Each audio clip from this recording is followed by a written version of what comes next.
विदर्भाचे आराध्य दैवत श्री संत गजानन महाराजांचा 148वा प्रगट दिन आज शेगावात अत्यंत भक्तिभावात आणि उत्साहात साजरा होत आहे।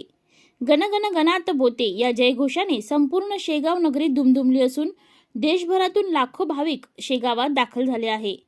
डाबकी रोड पासून थेट शेगाव नगरीपर्यंत भाविकांच्या सोयीसाठी नाश्ता, पिण्याचे पाणी, वैद्यकीय आणि आरोग्य सुविधांची व्यापक व्यवस्था करण्यात आली आहे। विविध सेवाभावी संस्था, सामाजिक संघटना आणि स्वयंसेवक अहोरात्र भाविकांच्या सेवेत कार्यरत आहेत। दूरदूरून आलेल्या भाविकांची मोठी मांदियाळी शेगावात पाहायला मिळत असून रेल्वे स्थानक, बस स्थानक आणि मुख्य रस्त्यांवर भक्तांची सतत वर्दळ आहे।